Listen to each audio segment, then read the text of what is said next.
नमस्कार। आप सभी का स्टडी विद देव के यूट्यूब चैनल पे हार्दिक स्वागत है।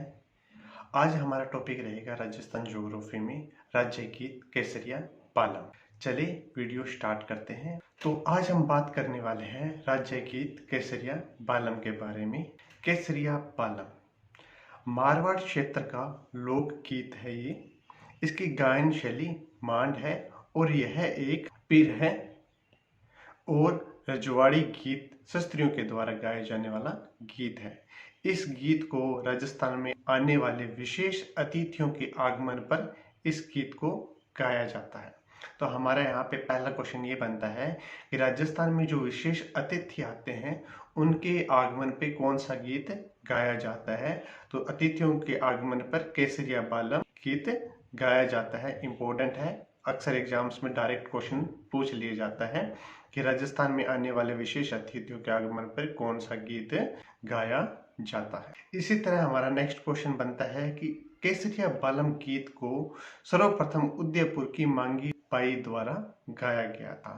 तो अब आप ये चित्र देख लीजिए। ये चित्र है मांगी बाई का, जो उदयपुर की रहने वाली है। हम आपको विद डायग्राम और उनकी जीवनी, आपको YouTube पे और कोई वीडियो नहीं मिलेगा, आप सर्च मार के देख लीजिएगा कि जो हमारे द्वारा आपको फैसिलिटी प्रोवाइड करवाई जा रही है वो IAS RS लेवल तक की प्रोवाइड करवाई जा रही है, वो भी निःशुल्क।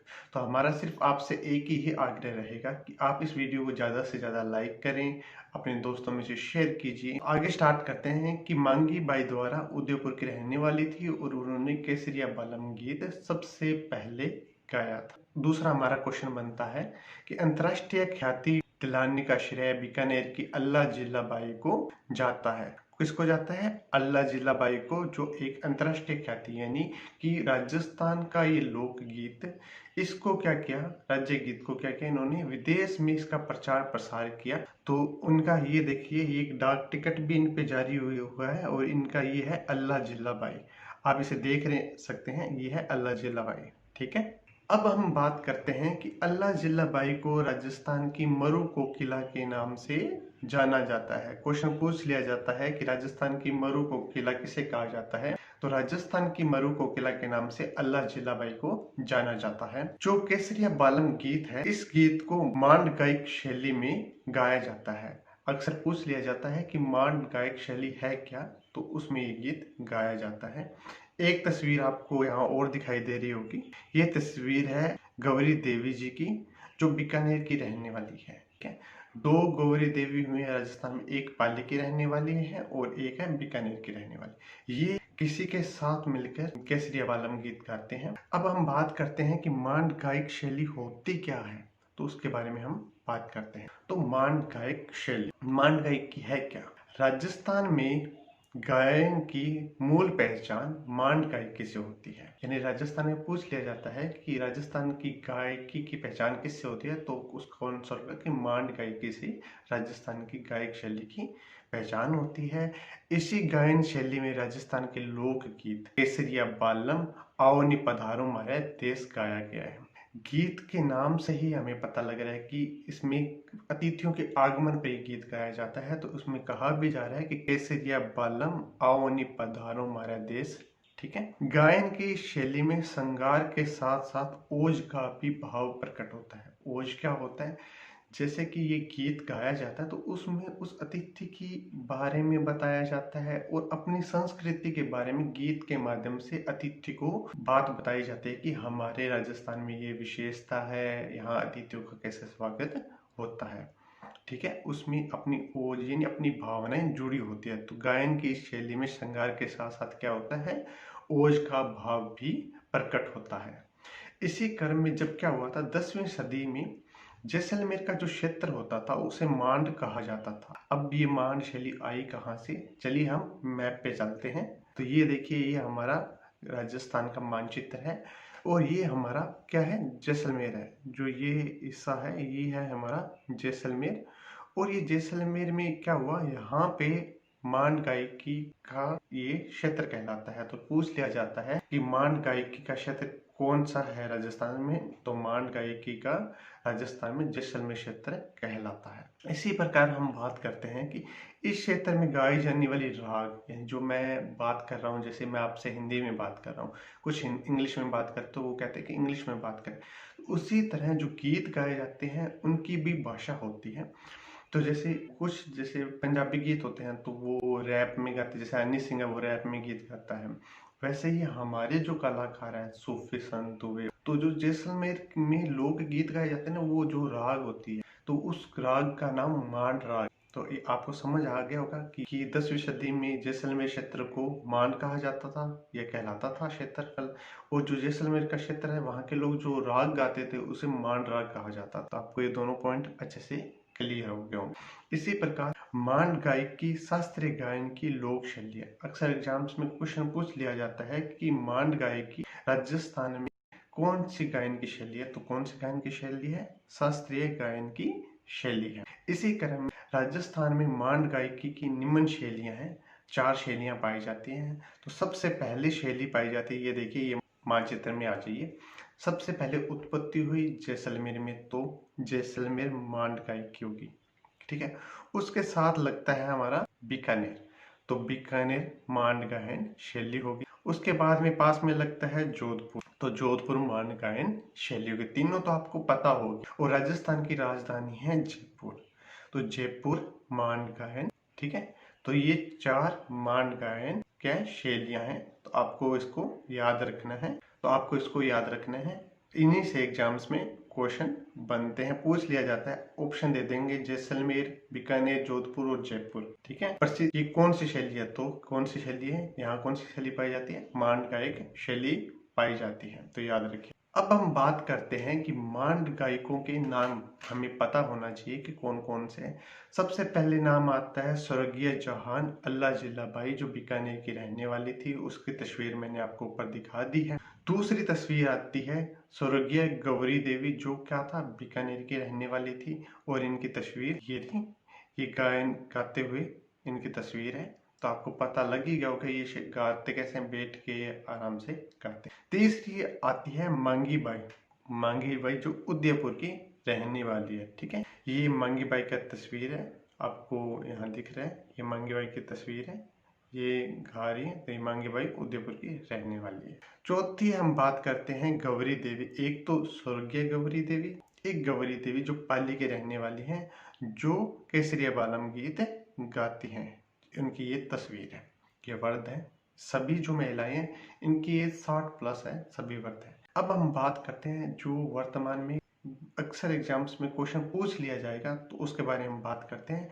नाम है जमीला बानो, जोधपुर की रहने वाली है जमीला बानो, ठीक है। ये इनकी जमीला बानो की फोटो है, ये जमीला बानो है खुद आप जो गायन गा रही हैं। अब इनके बारे में थोड़ा सा हम जानने की कोशिश करते हैं कि जमीला बानो है कौन। जमीला बानो जोधपुर की रहने वाली है, और ये वर्तमान में यानी अपनी संस्कृति को बनाए रखने में इनका महत्वपूर्ण योगदान है।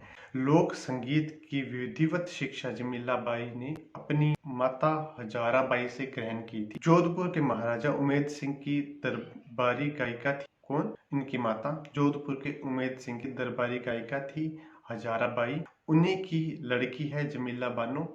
उन्होंने अपनी माँ से केसरिया बालम गीत यानी राज्य गीत, लोकगीत गाने की शिक्षा ली। इनका परिवार क्या हुआ कि जब औरंगजेब ने इस्लाम धर्म स्वीकार करवाया लोगों से, जब औरंग इस्लाम धर्म स्वीकार किया, तो इन्हें भी इस्लाम धर्म क्या हुआ, स्वीकार करना पड़ा, किन्हें, जमीला बानो को। तो इनका नाम मुस्लिम हो गया। मारवाड़ की गंगा जमुना संस्कृति की प्रतीक की गायिका, पहनावे, भाषा, दिल और इंसानियत इनमें कूट कूट के भरी है, और ये हिंदू संस्कृति, हिंदू परंपरा को ही मानते हैं जमीला बानो। ये व्रत भी रखती हैं, पूजा भी करती हैं, और रात्रि जोगे भी लगाती हैं, और माता जी के भजन भी गाती हैं।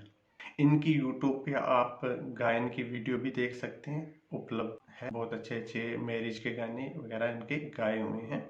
इस्लाम स्वीकार करने के बाद भी इनसे पूर्व, जब उन्होंने औरंगजेब के काल में इस्लाम धर्म स्वीकार किया था, उससे पूर्व इनके परिवार की महिलाएं सती भी हुई थी, तो उनकी पूजा आरती भी ये अभी तक इनकी वंशज की परंपरा है कि उनकी पूजा अर्चना करती रहती हैं। एक दुर्भाग्य की बात ये है कि जो ये संगीत है ये अब इन तक सीमित रह गया है। सरकार इनके ऊपर कोई विशेष ध्यान नहीं दे रही है। इनको वर्तमान में मारवाड़ रत्न प्राप्त है। संगीत नाटक अकादमी साहित्य के क्षेत्र में अनेक पुरस्कार भी इन्हें जमीला बानो को प्राप्त हो चुके हैं। और इनसे जब वार्ता एक इंटरव्यू के थ्रू वार्ता हुई थी तो उनमें उन्होंने कहा था कि पहले लोग है ना सुनने के लिए पीते थे, लेकिन वर्तमान में अब लोग क्या करते हैं, पीने के लिए सुनते हैं। तो ये थी जमीला बानो जोधपुर। अब एक बात करते हैं हम जयपुर की। महिला हुई है जिनका नाम है बन्नो बेगम। श्रीमती बन्नो बेगम जो जयपुर की रहने वाली है, ये इनकी तस्वीर है और ये आमिर पैलेस में गाती हुई ये यहाँ पे विराजमान है। तो ये है बन्नो बेगम। वेरी इंपॉर्टेंट है, एग्जाम्स में इनसे क्वेश्चन पूछा गया है। तो आपको मैं बता देता हूँ इनके बारे में थोड़ा सा। हमारे तत्काल राष्ट्रपति हुए थे R.K. वेंकटरमन। उनके आगमन पर मांड गायक शैली प्रस्तुत की गई थी राजस्थान में, ठीक है, इनके द्वारा गाई गई थी। ब्रिटेन की महारानी एलिजाबेथ के लिए भी इन्होंने गाना गाया है। और आमेर के महल में आखिरी बार इनका गायन मार्च 2000 में सुना गया था, जब अमेरिका के राष्ट्रपति बिल क्लिंटन राजस्थान में आए थे। ये उसी टाइम मार्च 2000 की तस्वीर है जब बिल क्लिंटन राजस्थान में आमेर पैलेस में आए थे और ये उस टाइम वहाँ गाना गा रही थी। लेकिन दुर्भाग्य की बात ये है कि बन्नो बेगम वो जयपुर के रहने वाले, उन्हें सरकार के द्वारा हर बड़े अतिथि के आगमन पे उनसे गाना गाया हुआ है, लेकिन अभी तक उनको उनके सम्मान में एक भी पुरस्कार प्रदान नहीं किया गया। तो एग्जाम्स में क्वेश्चन पूछ लिया जाएगा कि ऐसी कौन सी महिला है जो राजस्थान में जो मांड गायकार थी पर उन्हें एक भी पुरस्कार नहीं दिया गया है। तो उनका नाम था बन्नो बेगम। उन्हें हर अतिथि के, राजस्थान में जितने अतिथि विशिष्ट अतिथि थे उनके आगमन पे गाना गवाया गया, लेकिन उन्हें एक भी सम्मान प्राप्त नहीं हुआ। इम्पोर्टेंट है, वेरी वेरी याद रखने की जरूरत है। अपने जयपुर का राजघराना है, वहाँ राजमाता हुई थी गायत्री देवी। उनके पुत्र हुए था जगत सिंह। उनके जन्म उत्सव पर भी बन्नो बेगम ने गीत गाया था। अब हम इनकी पर्सनल लाइफ के बारे में कुछ बातें करते हैं जो इम्पोर्टेंट है और आने की संभावना है। पहली कि बन्नो बेगम को अगर कोई अवार्ड नहीं मिला था, इनसे सभी अतिथियों के आगमन पर इनसे गाना गवाया गया था, ठीक है। तो इनकी माता का नाम क्या?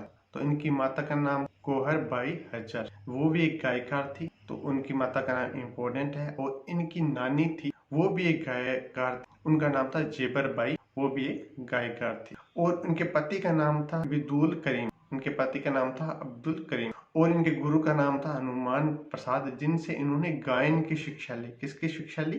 गायन की शिक्षा ली। लेकिन संगीत की तालीम उस्ताद नजीर खान से ली। दो क्वेश्चन यहाँ हमारे बनते हैं। पहला क्वेश्चन बनता है कि इन्होंने गायन की शिक्षा कहाँ से ली थी? तो हनुमान प्रसाद से ली थी। दूसरा क्वेश्चन हमारा ये बनता है कि इन्होंने संगीत की तालीम कहाँ से ली थी? तो नजीर खान से इन्होंने संगीत की तालीम ली थी। और इन्होंने संगीत सीखा कहा था? तो इन्होंने जयपुर सिटी पैलेस में खूनीजन खाना में अपना संगीत सीखा था, हनुमान प्रसाद और नजीर खान से।